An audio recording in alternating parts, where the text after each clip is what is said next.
with the new Secretary of Transportation, Buttigieg. Mr. Secretary, thank you for being with us. Before we start, briefly, just what your quick reaction to the story we've been following, where a passenger plane experiencing engine trouble dropped large pieces of debris on suburban neighborhoods before landing safely at Denver International Airport. Your reaction? So obviously very concerning. We're getting updates on this right now. Pleased to hear that the aircraft has landed safely at the airport, and reportedly the airline has indicated no injuries on board. But as you can see, impact on the ground as well with this debris out there. And I know that NTSB is already mobilizing so that they, an independent agency, can provide right away information as they piece together what has happened and eventually make recommendations about anything that we need to do in response. So you will be monitoring this, because clearly this gives a lot of concern to those families, those in that community that has the debris, but also the people that use airlines often, as I do, to travel in. Absolutely. And you know, America's reputation for excellent air safety is not something that just happened. It happened because of close regulation, of understanding whenever an incident happens, why it happens, and ensuring that we have the highest standards in this country. And so as Secretary of Transportation, especially knowing that the aviation sector has been through a lot and is working to get back on its feet, we want to make sure that we respond to this and understand any lessons learned in a way that will maximize the sense of safety every time we get on a plane, as you and I so often have. All right, let me ask this. As a Transportation Secretary, a former mayor and former presidential contender, you're one of the best guests we could ask for tonight. In your view, what went wrong this week in Texas? Not in terms of weather, which I want to get to, but in terms of infrastructure, our ability to have vital, basic services that work for us, especially during historic emergencies like this. Look, this country's got some decisions to make. You don't just get to be the greatest country on earth if you're not investing. And the reality is we have systematically disinvested in infrastructure as a country for more than a generation now. We're still learning some of the specific details that went into this situation, although I can tell you what it was not. It was not because of renewable energy. You know, a year and change ago, as you remember, I was campaigning in Iowa and was passing through in sub-zero temperatures a lot of wind farms. This is about something much deeper to do with our grid and to do with our willingness to invest and modernize. Look, infrastructure isn't glamorous, roads, pipes, power grids, but when they aren't in excellent condition, nothing else works. And the good news is we have an opportunity right now, enormous will among the American people to make those investments, and this time to make them equitably, because we know that hasn't always happened in our history. If we get it right, then America will be able to lead the world. If we don't, we will see things that we didn't think were possible in the United States of America. People burning furniture for warmth in the United States of America. That is just not supposed to happen.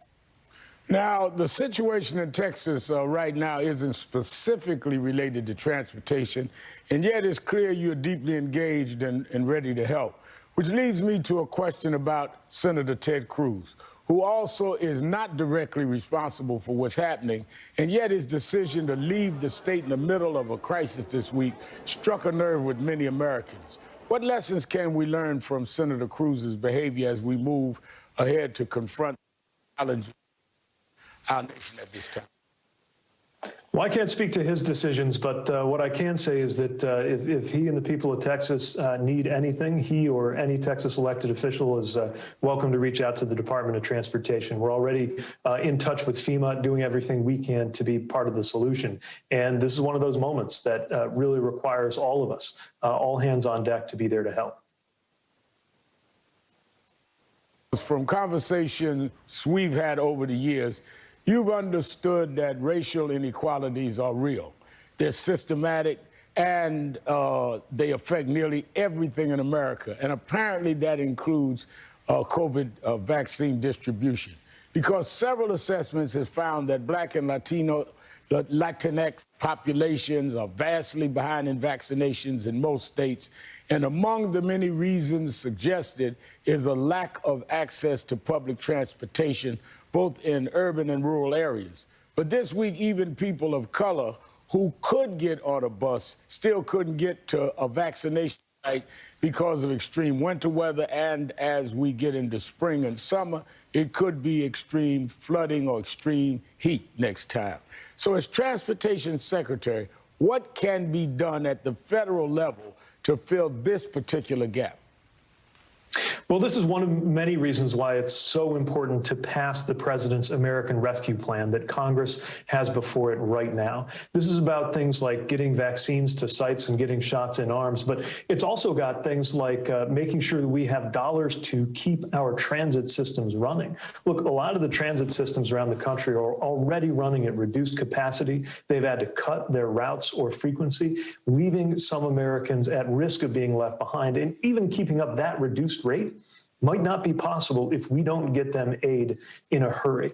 It does no good to have vaccines available if people can't get to them. And as you said correctly, we know that Black and brown neighborhoods are more likely to have been left out and have residents who are more likely to be at risk. It's not that the virus itself discriminates by race. It's that our health system and our civic systems so often have. And that's one of the reasons we see these disparities in why some Americans, disproportionately Black and brown Americans, are more vulnerable to serious illness and even losing their lives because of COVID.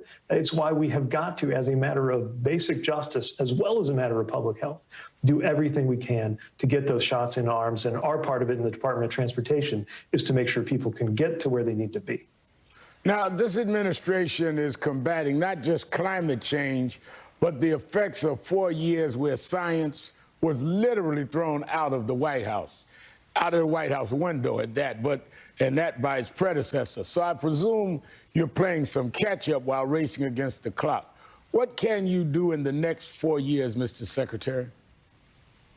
Well, I think we can do a whole lot. And as you said, science is back in the White House, and the president's executive orders and actions have made that clear, whether we're talking about climate, whether we're talking about public health, or any situation where telling the truth, discovering the truth, and reporting the truth can help save American lives and make America stronger. Specifically for the Department of Transportation, some of what that means is getting ahead of the climate challenge, being real about what we can and should do, getting more electric vehicles on the road, but also giving people an option besides being in a car to begin with, which is part of where we do have some catching up to do as a country. America should be leading, not catching up, but Americans have been asked to settle for less. We got a chance to change that. And as we do this time around, we got a chance to do it equitably. Look, the truth is there are many neighborhoods that have been left behind. We've heard about food deserts, neighborhoods where people don't have access to safe and healthy food. There's also such a thing as a transportation or a transit desert. And often those are neighborhoods that have been low income or minoritized and haven't had the political clout to get investments in their area. Other times the opposite happens. Investment has come to neighborhoods, but it's come in the wrong way, like in the form of a highway dividing a neighborhood in two. This happened a lot in the 1950s, but this isn't all just distant memory. We got to make sure every choice we make today, especially if we're about to invest more, is done in an equitable way that helps deliver better racial and economic justice in this country. Now, before I run out of time, I know you've been asked this repeatedly over the last month of press, but diversity is one of my keen interests and specialties, as you know, and you are the first openly gay cabinet member to serve a sitting U.S. president.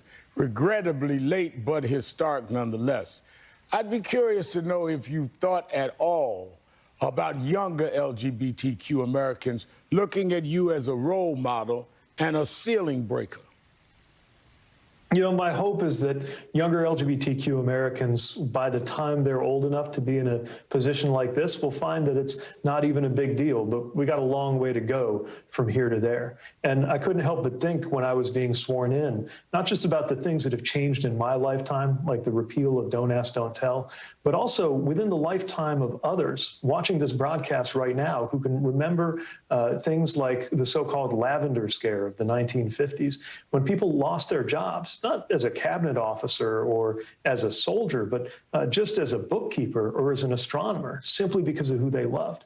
That history is recent, that history is with us, and we are changing that history right now in the Biden-Harris administration, one of many reasons I'm so proud to be here.